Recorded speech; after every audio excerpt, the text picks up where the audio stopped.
Sanibonani bantwana benkosi, bantwana bahle, bantwana begazi. Welcome back. This is Power Talk with me, Mbuyiseni Ndlozi. And on Power 987, we have in studio Mama Naledi Pandor, Dr Naledi Pandor. If you want to join this conversation, 0861987000 is our studio line. Do please call us if you want to interact with her. Thanks very much, Ma, for coming, and welcome to Power Talk. Thank you very much, Dr. Ndlozi. It's great to see you once more. Thank you. Yeah, the last time we were in the same room, we were on the different sides of the floor of Parliament. It's true, we still are. You are the host, I'm the guest. Yeah. And how's the work at the Mandela Foundation? Well, it's going well. The foundation has a number of initiatives underway.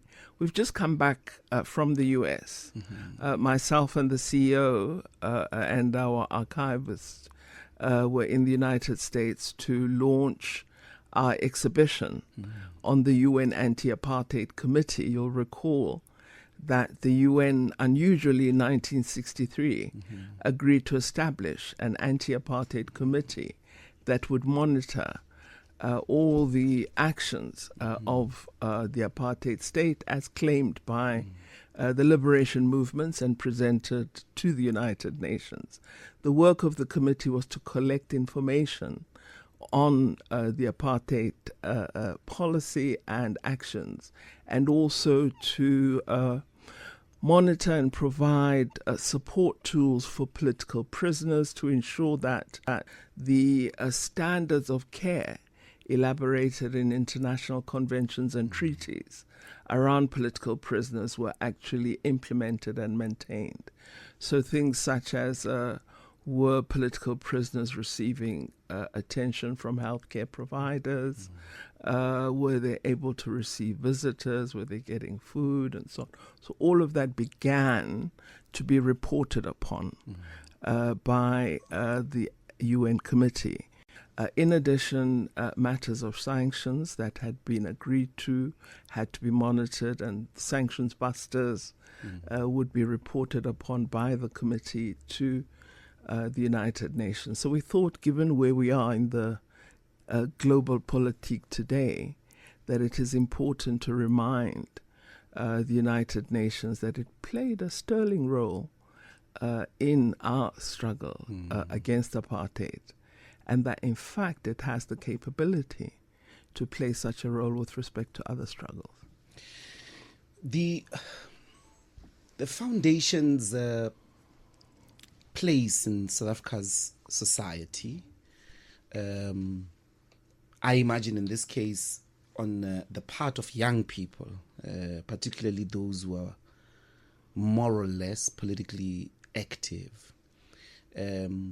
What is the view of the foundation about itself in the attitudes that young people, young activists have about Mandela? You would know, he is the single most criticized, the single most antagonized name when they look at their conditions. I'm part of that, obviously. There's a sense of disappointment associated with the place that he played with making the current democratic project. Does the foundation have thoughts and maybe even programs to address that? Indeed, it has programs. We work very closely with young people. We have a fellows program. We have an internship program where we provide opportunities for young people to spend a period of 1 to 2 years in the foundation. And really the intention is for young people to get to know President Mandela through authentic archival material, because all his documents, personal and public, are located in the Memory Center at the foundation. the reason he established the foundation was he understood very well that people interpret history and they interpret the actions of individuals and organizations.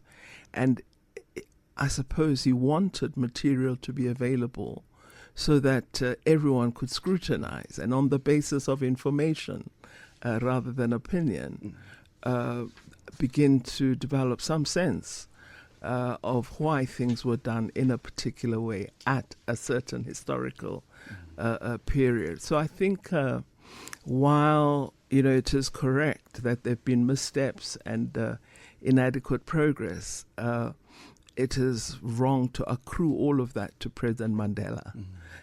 And I think part of International Mandela Day, as you know, was him saying, don't focus on me, focus on those who need assistance much more than I do. And that's why the 67 minutes came up. So I think the man understood that this aura, that surrounded him was, misplaced in his view.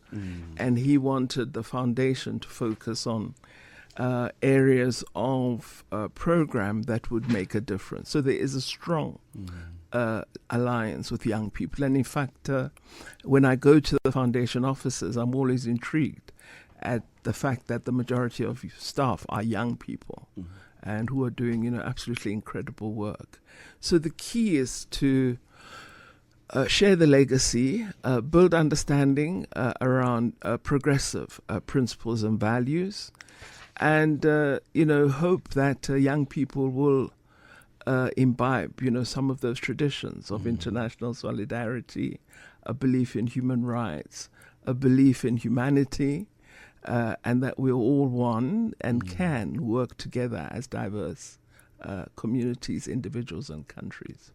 When you did speak at some point of Mandela, you appreciated that he was a disruptor, and there is indeed a very long tradition of his life that is associated with very radical politics. Not careless, but radical politics. If he were alive today, his position would have been as it was then about the United States, for instance, that you will not choose who our friends are. And yet it seems to me that, and you would give me your reaction, obviously, that majority of the work of the foundation focuses on charity, on the charitable legacy, the children, the painting of schools, the cleaning and all of that. And the sort of this eclipse, as it were, of the political figure that he was. Is that your assessment too? I mean, in terms of what the foundation does. There's much more that they do. The children's work is done by the Nelson Mandela Children's Fund. There are three entities.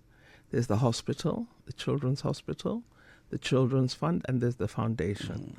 The mandate of the foundation, as I said, is the legacy, is the memory, but also it's peace and security and global dialogue. He wanted the foundation to ensure that we continue to talk to each other on issues of currency. And that's why we have the lecture series where we get international speakers to address the current geopolitical context.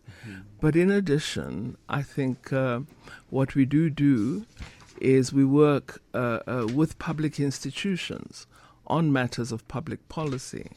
But we also have strong associations with organizations that are focused on human rights. So, for example, we have some collaboration on the issue of Palestine with various agencies that work in this area. So it's not a charitable organization. We do some charitable work, but it's really minimal compared to the more, I think, higher order memory work and the legacy promotion through a range of activities, including the Fellows program, where young people have an opportunity to study in various tertiary institutions and spend time studying the legacy as part of building a political armor that they will use in their future professional careers.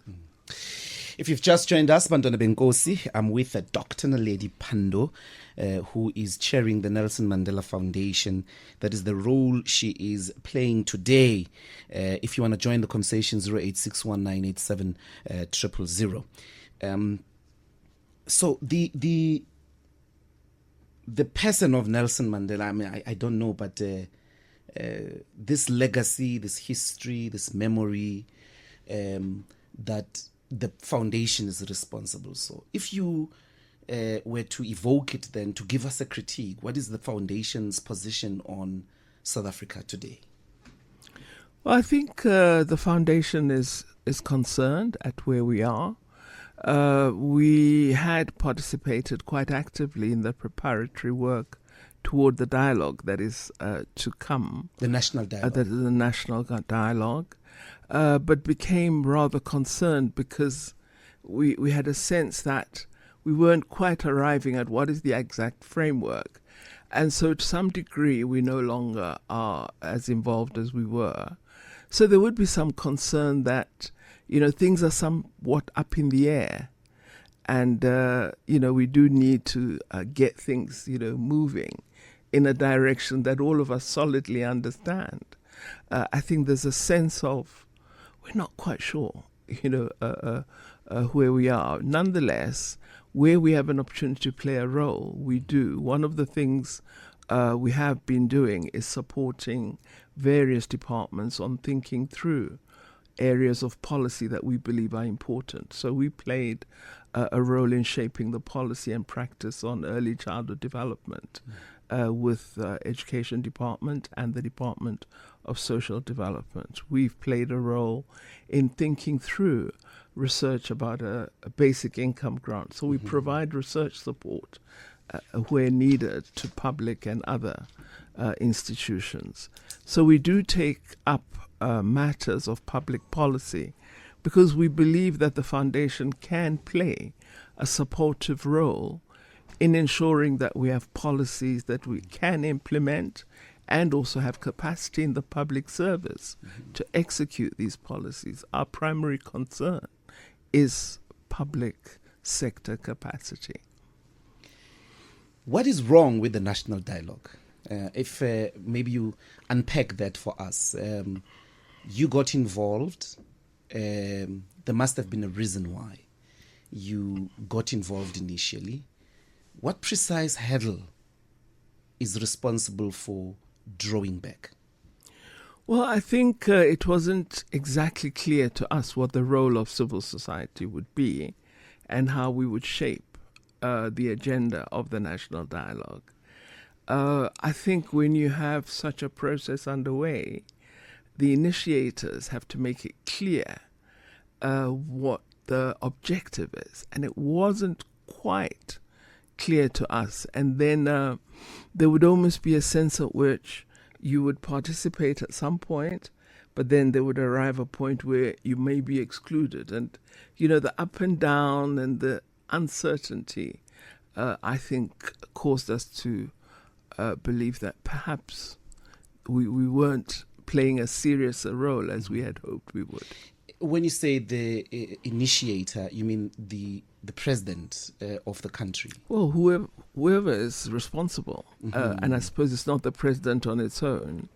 I think it's the presidency and I suppose all the actors in the government of national unity, because there are many of them. And surely they are the ones who are giving shape to the framework and should now be able, as close we are to the day, to say, here's the program, these are the goals, this is the vision, and we're going to approach this in the following way. And what would have been, in your determination, a proper way to locate civil society, and what would have been the desired program that you would have desired should the national dialogue be appropriate? Well, I would have really been interested in seeing a clear concept paper that sets out this notion of a national dialogue. And there is none. I haven't seen one personally. It may very well be there, but I don't think civil society played a role in shaping it because I don't have a copy. So it would have been useful to have a document that everybody, attaches to and says, we made a contribution to this, and this is going to be the basis, of deliberations. Because I'm not sure it's a good idea to have a program that sets out to really focus on the challenges South Africa has. I don't think it's good to go into it to have a general discussion. I think you need a clear paper which has perhaps some analysis of the challenges and then sets out what some of the plausible solutions coming from a concerted effort by a range of preparatory meetings, and then placing those outcomes in a central place, which is the national dialogue. I don't see that process happening. It may very well be, perhaps I'm not as clued up as I should be, but I don't get the sense that we have that level of organized thinking around conceptualizing the outcome. Would I be stretching it that at this stage, the Nelson Mandela Foundation is not involved in the national dialogue and it is skeptical about it? No, I wouldn't say skeptical. And I'd say is taking an interest, but is not in the planning of it at this time. Do you anticipate that you will participate at least at some point? I doubt that I will, but I hope that our CEO and some of the team will. So the foundation might? Indeed, yes. Okay. Yeah. And I mean, okay, so the this matter of the foundation's then contributions to early childhood development provokes thoughts. I mean, I think, many South Africans might support me on this one, that you were a formidable Minister of Education. Now, I was at school when you were. Oh, really? Oh, gosh. When you had to... You make me feel really old. But when the days of Kada Asma and outcome-based education system, and we were sitting in those tables of groups, then we had to go back to 2 by 2, you and your individual assessment, as it were. And I imagine it was a very powerful time and an important time to make the transition from outcome-based education system to what attained. And you were the center of that. But early childhood development was, in a way, has been neglected in the South African post-democratic state. What precise contribution in this case did you have to push government towards that direction? As the foundation? Yes. Well, really, it was to look at what programs in concrete terms should be in place. What should we do in terms of infrastructure? So we're able to do an assessment nationally of the readiness of the system. Because remember that early childhood education in South Africa was seen very much as a social welfare provision rather than a contribution to education development. And so now we're moving to ECD and trying to universalize that. So our work was to look at the state policy and to assess the readiness of the system to implement the policy and advise the government as to what needs to be done in terms of infrastructure, curriculum, development materials, provision, and so on. So we provided reports. The training of the educators for that type of work, I mean, we since have not been paying much attention to it. I would think that the state of the readiness of the actual educators, because it has to be professionalized. It's also got it's not daycare. Certification as well. Yes. So accreditation, rather, of providers. And of course training, because it tends to be, particularly in our communities, among our people, the working class, or black people, I should say, is really something that someone in our town would be offering as care to children. Whereas what you want is a program that supports a smooth transition to schooling. So it's a different order. And alongside it, of course, training is important, but materials are critical as well. Understanding that transition, linking it to a range of other sectoral work that should be done. So the person providing the facility must have attention to the health status of the children, that they are getting their vaccinations, that they are being checked for dental health and so on. So all of those have to be in place.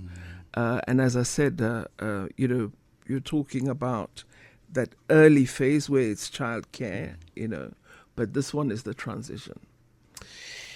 I want to come back to that. Let's take the headlines and I want to get maybe source your views, because there is a big problem as well of psychological assessment that seemingly needs to be integrated, particularly to discover early signs of children's impediments.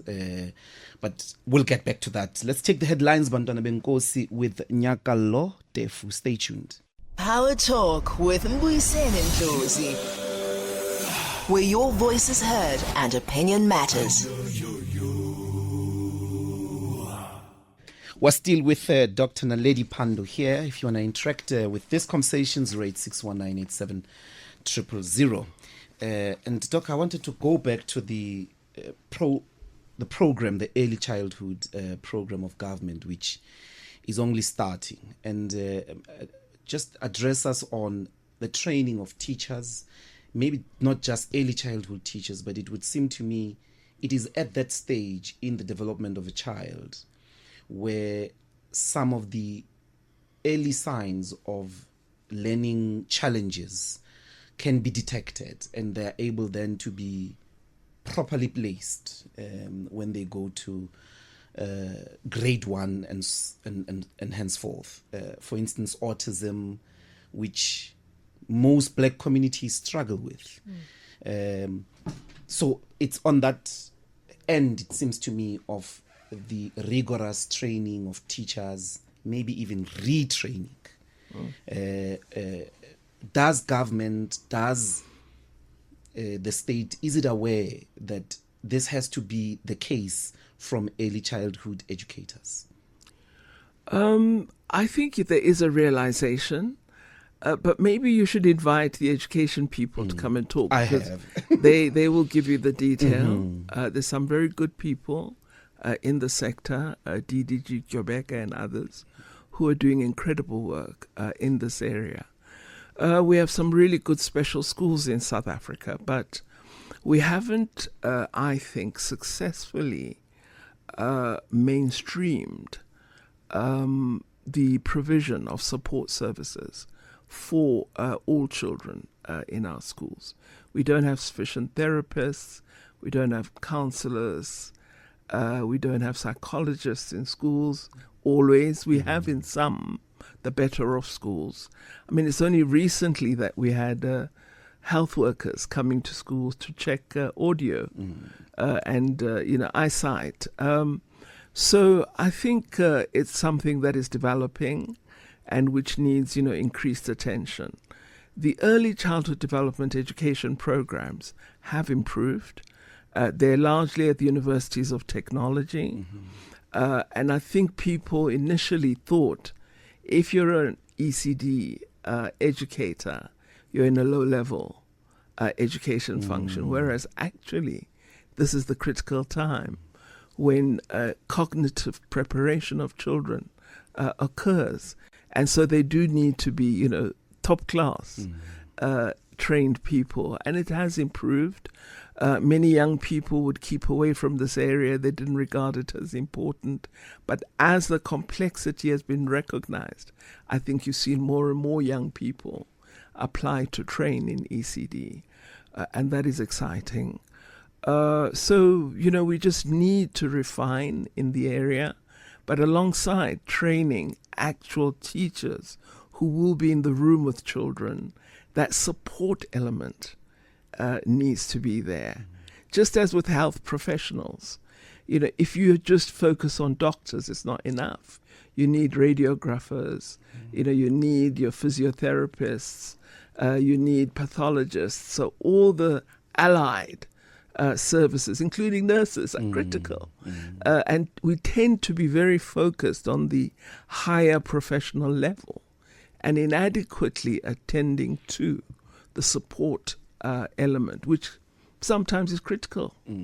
Which is all critical. I mean, you just put it properly, because at that stage, cognitively, the child needs more attention. Yeah, that's when they're developing. You see, for example, you may have a child who's in a class with her age mates, but her speech, there's just an impediment. If it's not attended to at that time, by the time they proceed to grade 1, 2, this child has become shy, withdrawn, won't speak, and so on, and the language development is then impacted upon.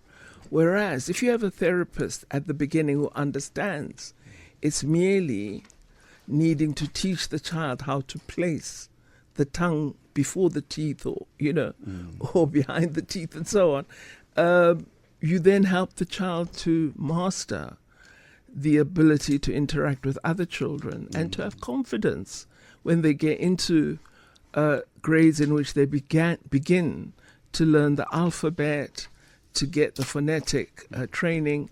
But if that little stammer or stutter is allowed to go on, or that holding of the tongue between the teeth without control, the child's going to have an awful time in schooling.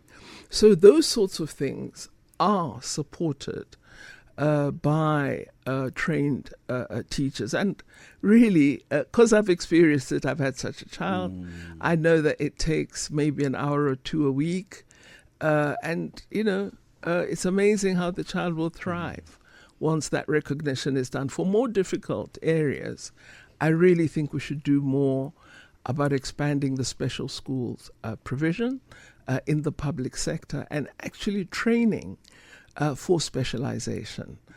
I like the policy of this whole school approach, an integrated school approach, but I think there are children who have such difficulty that there must be particular provision for them, and we shouldn't run away from that as policy.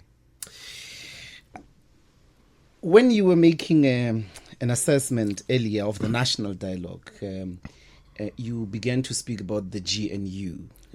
I wonder if we could source more of your assessment. They've been there since June last year. They've just finished a year. What's your take on the government of national unity? Well, I think there was no alternative. When you don't have a majority outcome, you have to have some form of coalition. And I don't think there was a choice. I don't think it's the best outcome for South Africa, but it's the outcome of the decision of our electorate. And it has survived thus far. And, I think needs to continue to survive. But if I were the GNU, I would begin to ask questions about economic growth and why we're not really getting where we wish to be. And also, questions which I hope the dialogue would attend to. People keep saying, in order for our economy to begin growing at the levels we want, we need to rethink the whole structure of the economy and really look at these grand order monopolies, at breaking them down, because with greater participation, smaller, medium-sized businesses, you then have more economic activity, more job opportunity, and so on. So I hope the dialogue will answer some of those questions. I feel that the GNU is not sufficiently, in public, problematizing, for want of a better word, the issues that are confronting us and actually saying to us, listen, we are thinking through solutions. There are, options that we're considering and we're going to implement them. We've begun to do so. We're talking to our academic institutions. I don't see enough research myself. And being, a researcher, I do think more use should be made of intellectual capacity in the country to provide us with responses. There seems obviously to have been a lot of difficulty with the political management of the GNU itself. You have been in the ranks of Parliament. You presided over the National Council of Provinces as a chair. You were in the cabinet for a good part of our democratic era. You have experienced working in a plethora as a chair of the House of different political outfits. There seems to be a problem of managing at the level of the executive now, because Parliament essentially has migrated into cabinet. The DA and the ANC constantly at loggerheads. If you were in the room, what would be the best strategy to manage those differences? Well, first we must tell people that they should be adults. If you're in power, you are responsible, and you have to be responsible. If you're in power, you can't be egoistic. You can't think about your individual organization. You have to put the country first. This is why you agreed to be in a government of national unity. So if you are merely interested in the status and character of your individual party, you don't understand what South Africa needs. So we need someone to just pull everybody up and say, hey, listen, we want adults here because you are here to make a difference to this country. You're not here about your parties. We put you there because we expected that you would conduct yourselves differently, that this mix would give us the solution that we feel we were missing. That's what the public was saying. So I think there's too much, there are too many polemics still, too much of rhetoric, insufficient, as I said earlier, attention to really resolving the problems, and they are solvable. I mean, the Chinese managed to address the issue of poverty in a short space of time. The Chinese have been very clear that if you're corrupt, whether you're the lowest official or the highest, we'll deal with you. Why are we unable to do those things? So I think it's holding the GNU, but I don't see that mass of significant brain matter coming together, to say we want to address, the problems of South Africa. They are complex, they're difficult, but they are resolvable. We're not, so unique, that our things are so difficult that you can't do anything. But you need a different orientation. You need a different way of thinking. If you're there to show that I'm better than Ndlozi, I'm cleverer, etc., you're not helping. What we want to see is that this mushrooming of informal settlement stops, that we get new areas where people live in comfort, and why don't we have this imagination? Where is it missing? We want to stop the theft of public resources. Why can't we catch these people? Why can't we alter policy in order to stop the ability to steal? The lifestyle audits, they should be automatic. We should know what's going on. I tried to get a few dollars when I was traveling. They wanted my address, proof of address, for a few $100s. Whereas, people are able to steal 24 million just like that. How is it possible that you can do that and I can't get a few dollars without providing all sorts of evidence to my bank? So I just think, we need to look at our processes and where we are focused. Are we really focused on, where it matters? I'll take three aspects of the GNU life, and I'll end with international relations. But one of the big, most recent developments is General Mkonazi. Quite a strange act he took as a general of the police commissioner in KZN, went for the minister, went for fellow generals, the NPA, as well as Parliament. And this is, after a long... We know because he had been to Parliament to say the same things, and there seemed to have been nothing coming out of it. My question then is, with a general acting like that, you are in Cyril Ramaphosa's position. You are the president of the country. Was that the best response that he gave? Well, I avoid politics because now I'm in the Mandela Foundation and it's not really, my space. I think the president has done what must be done, which is to take the Minister of Police out for now and institute an inquiry, which I think was necessary. But I think Parliament, having heard that general, should have instituted an inquiry at that time, because Parliament has that right. So we need parliamentarians who respond as well and use their powers to good effect. So I think sometimes we're shouting at each other more than actually executing the mandate we have in the Constitution, because Parliament should have looked into it more thoroughly. Was that file removed? Were these files taken? Was this special unit, disbanded? All of that should have been, looked into by Parliament. Then questions should have been asked, of the executive. What exactly is going on? Because this, it seems, happened in the past year, I would assume, since the ministers knew. So I think, he's done what can be done at this time. There's not much more, I imagine. And as a country, should we be grateful for the sort of whistle blowing by the general? I don't know. Well, if it's true, we should. If it's not, then it's a problem. What might the consequences be if it's not true? Total distrust in the SAPS? No, because there are good men and women in SAPS who are doing it, the worst job in the world. I wouldn't be a policeman if you paid me millions. I mean, these people have to pick up our dead bodies from our violence.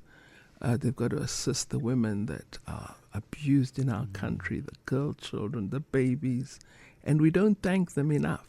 The police are, really people we should be saying, we're grateful to much more than we do at the moment. We tend to make them almost, a laughing stock, and I really worry about that, because we're not going to end crime until we have police who execute their job, but a public that respects the police as well.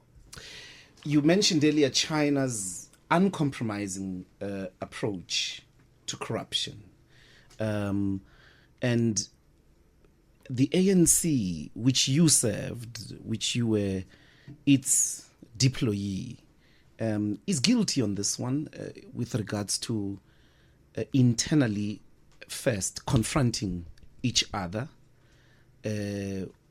when members of the cabinet, of the movement and all of that are implicated in corruption. But also, you came out, 30 years.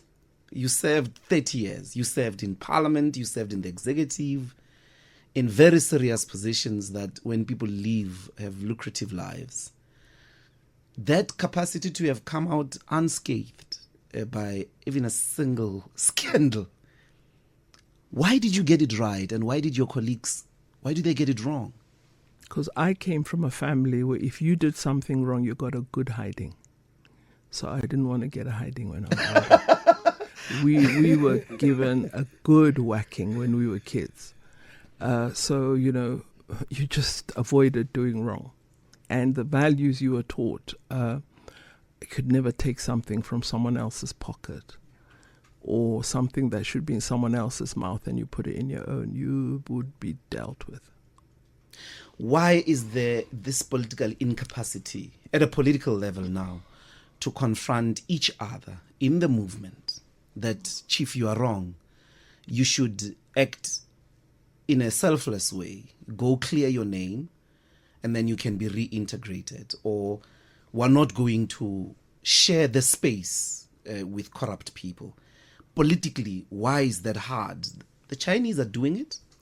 It's been a puzzle for me for many years that I've tried to understand, and I still don't. Members of the ANC love the ANC generally. And what is very odd is that when you find someone doing something wrong, that person seems to think because they're a member of the ANC must protect them, whatever they do. And I think that's wrong. I think that we as members should protect the ANC from ourselves if need be. And we should have the courage to address any wrongdoing immediately and develop a culture where people accept responsibility. This notion of group responsibility is a problem. If I do wrong, I have done wrong. It's not the fault of the NEC or the PC or the BC. It's me, Naledi. And I must correct myself or take the consequences of my actions. So I think this culture, and maybe it comes from, the experience of being, out in struggle, in exile, or in the camps, or, being as part of the freedom fighters. They needed to look after each other. And we almost behave as though we're still in that time. We're not. We're now in governance. We're responsible for our country. And when you are responsible for something, you carry out that responsibility. If you fail in any way, if you're making genuine mistakes, it's another matter. But if you're a thief, we should deal with you. And we tend, I think, not to. Is it the lack of courage, would you say? I mean, are comrades just protecting each other, or those like yourself who don't compromise the integrity, firstly, of yourselves and of the cause, are not speaking against the others strong enough? Where is the shortfall? Can a person in an NEC say, Mr. Zuma, you shouldn't have done this in Nkandla? Yeah. No, you do. I mean, you do. The conversations happen very strongly in a closed room. But the action outside is to hold up, this notion that we must remain united. But I must say, in the past, I think, 10 years, there's been a shift toward holding people accountable. I think there's an improved environment, and I think President Ramaphosa has been rather courageous to, hold up. He has, even where it's unpopular. So you need that, and we need future leaders to even build on what the foundation he has laid. So I think it's beginning to happen. But my feeling is, if I've stolen and it's discovered, I must leave. Immediately I must have that moral courage to say, hey, I can't harm my organization. Let me step aside. And when you've brought something into disrepute, I mean,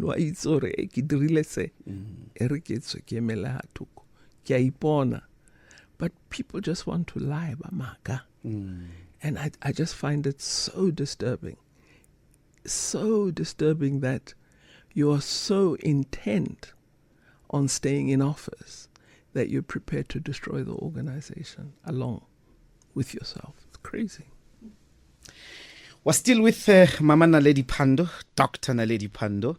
And when we come back, we're going to converse the matters of international relations. I've got a bill from the U.S. Congress here that mentions her extensively. Stay tuned. We're taking the news with Nyakalo Tefo. 9 a.m. to noon. This is Power Talk on Power 98.7. Welcome back, Bantwana Benkosi. We are still in studio here with Dr. Naledi Pandor. And I did say if you want, we'll take your questions now, 0861 987 000. Ma, I want to read page 3 of the bill, the United States bill. You would have all heard about it, which basically tries to get a law to target ANC leaders to place sanctions on them. We did have a show about the 3 Democrats, Republicans rather, that are sponsoring the bill. And I think 2 of them are actually African Americans. So on page 3 it says, on October 17, 2023, South African Foreign Minister Naledi Pandor accepted a call with Hamas leader Ismail Haniyeh on October 2023, 22 October. Naledi Pandor visited Tehran and met President Raisi of the Islamic Republic of Iran, which is actively funding Hamas. 7 November 2023, in a parliamentary address, Minister Naledi Pandor called on the International Criminal Court to issue an immediate arrest warrant charging Israel Prime Minister Benjamin Netanyahu with violations of international law. It goes on, and poor Mahlengi is here as well.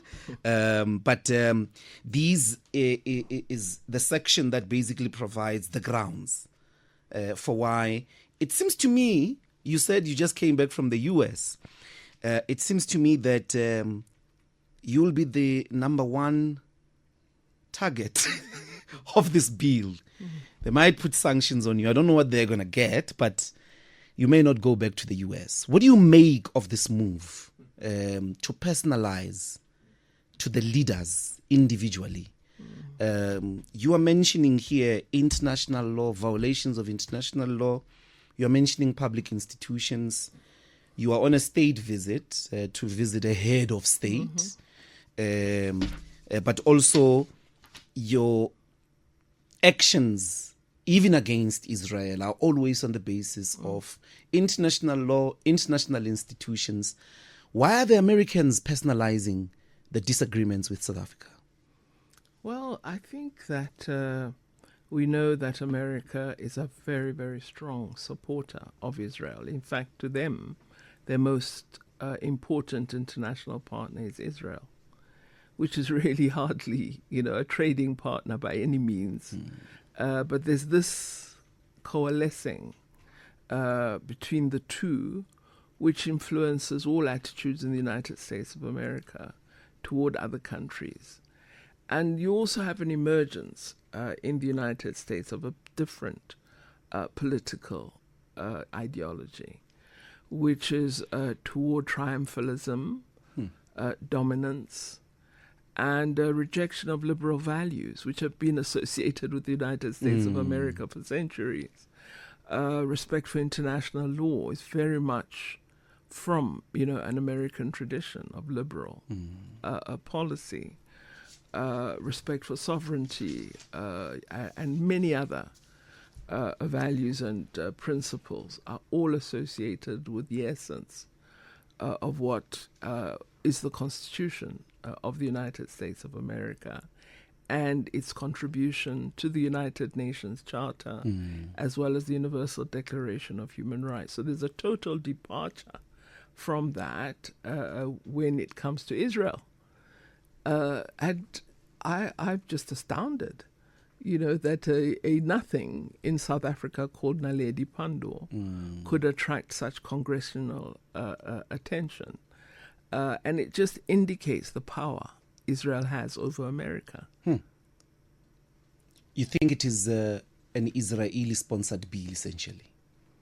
Well, it is to please Israeli leaders and to please American leaders. I think that's the intention. because it's well known that much of American political activity is funded through resources that originate from organizations with strong links to Israel, such as AIPAC in the United States. But also the driver of this are some of our own citizens. I've listened to some podcasts which my friends have sent to me, which sound exactly like the bill of South Africans, one of whom was an MP and now speaks in the public domain, and one who's a very rich South African business person who says exactly these things about South Africa and me personally.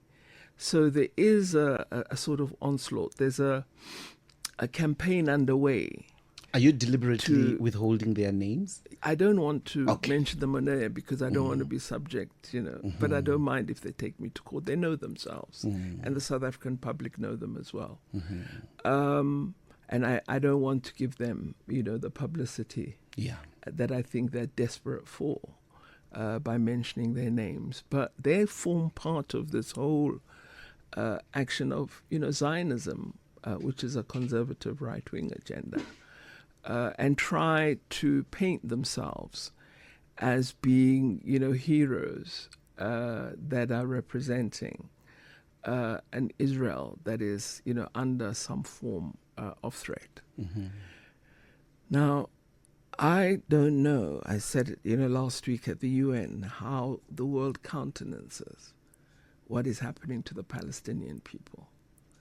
It's absolutely disgraceful.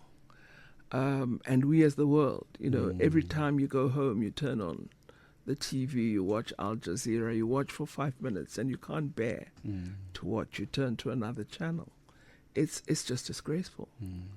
When we were the ones in the world who objected to the Rwanda genocide, we objected to the Bosnian slaughter and massacre in Srebrenica, and we're allowing this to happen in the 21st century. So I thought that the world would appreciate that we should all have a concern for our fellow human beings, whoever they may be, and that this wanton bombardment and now this wanton starvation should be something that we as human beings would regard as intolerable. So what this bill is saying is we should all be quiet and accept what is being done. And I refuse to be silent. I refuse. It's probable that I may very well not be allowed to visit the United States of America, but it won't keep me quiet. Nelson Mandela was on the list as a terrorist until around 2006 or so. So, we're not going to be silenced because as South Africans, we understand what oppression is. We've lived it. We've experienced it. And we understand fully international solidarity. And if there's one thing we should have learned to uphold, it's the belief that every person is deserving of freedom, justice, and their human dignity. Every person, no matter who they are. And if we give up on that as South Africans, I think the world loses a sense of hope, because being a democracy emerging from the most terrible circumstance, we should offer something different to the world. So I won't keep quiet. Yeah, I'll find another space. This brings me to the GNU. Most of these positions are positions as well of the Democratic Alliance. Condemnation of South Africa's relations, for instance, with Iran. And they have been unapologetic in that regard. You would have seen, and I wonder if you could let us into your thoughts of the state visit by President Ramaphosa with President Trump. You were the international relations minister. You would have had to be facilitating that particular interaction. What did you make of it? And I'm saying this in light specifically of precisely that Zionists have gained this type of power over the US administration? Well, firstly, I don't want your listeners to forget that the DA was writing to the United States government about our election and asking the United States to intervene. So if there's anything worse than that, I can't imagine it.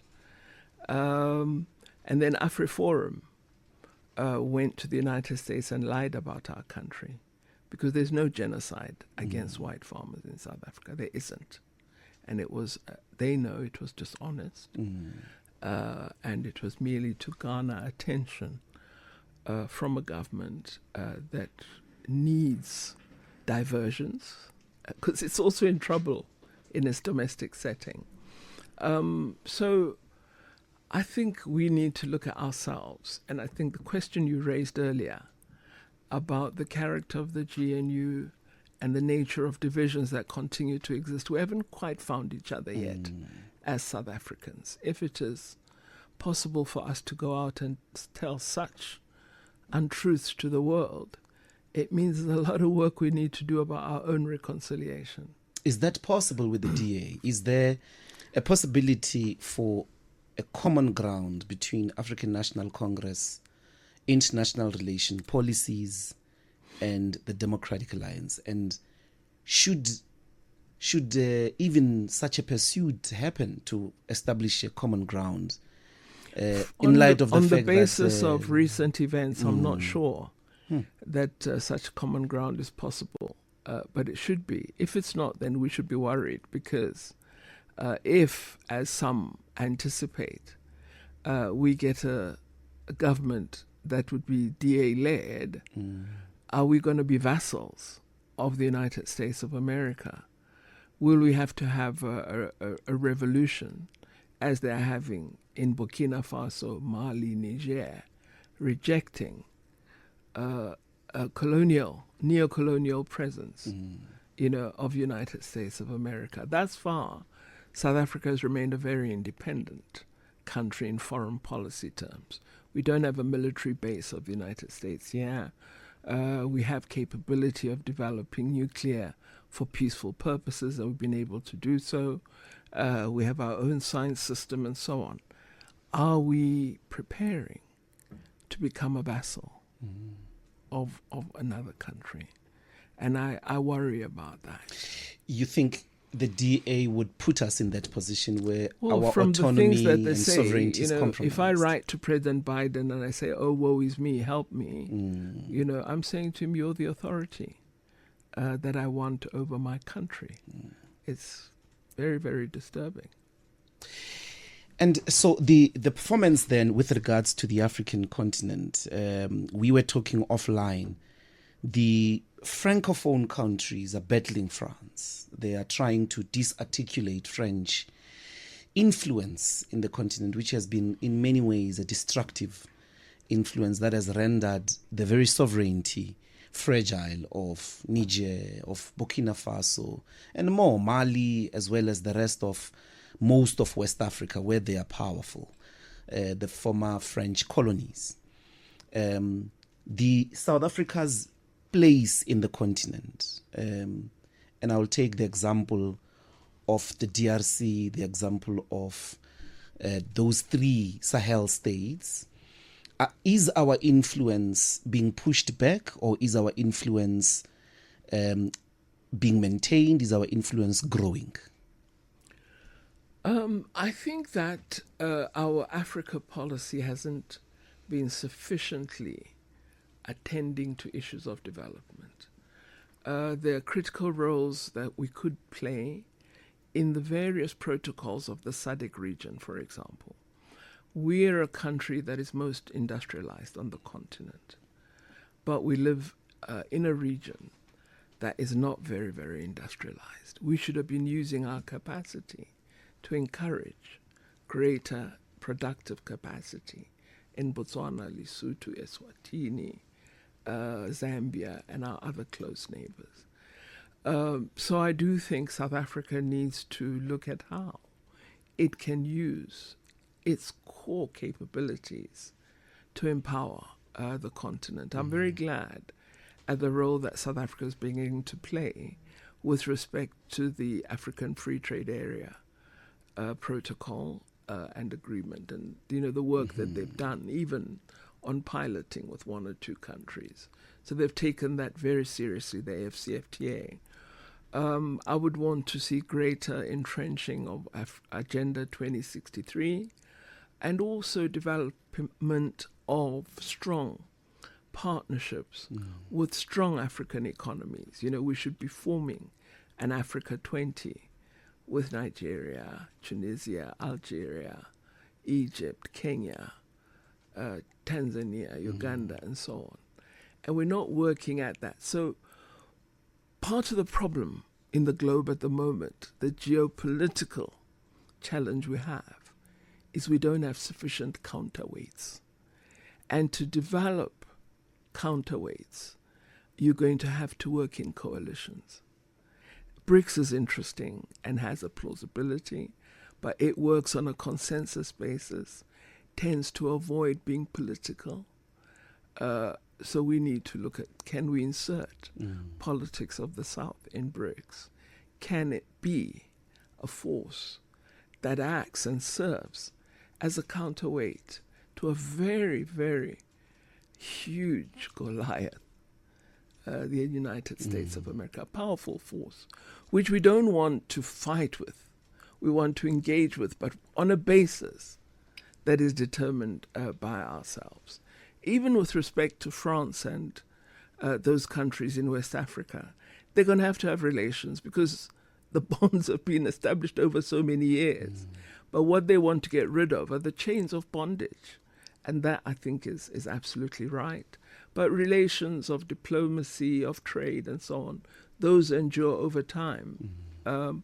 And we've got to develop the strength to say, to be able to say, we cooperate so effectively, we support each other in development so effectively, that when we interface with an industrialized nation, we know exactly what the basis of that interface is. So is this coming hosting of G20 in this context of souring relations with the United States? Will it bear any fruit? What will come out of this G20? It's already being undermined before it arrives at the moment of hosting it. What do you make of this path towards the G20, and will it have any effect to the international trade system and the political context of the international order? Well, I think G20 has continued to do very good work, and various officers of the United States have participated. It's at the level of the executive where you've missed participation, and that's a real pity. But they're going to take over from us, so they will have to talk to our principles at some point. And I think if South Africa can emerge, having held together all the partners, including the European partners, within the G20, the rest of the G7, that's a big outcome for South Africa. Because it's not only America, it's the others who are in the G7 that are part of G20. Then you have your South Korea and so on. So it's not, something that is solely empowered by having the United States present. As I say, United States is an important factor, but we should never make it an end-all and be-all. There are, I think, powerful collaborations that we can put in place. And I'm hoping that with the current brief schism between America and Europe is thinking about stronger alliances with the South. And maybe we should use those more effectively. What is South Africa's power? Why?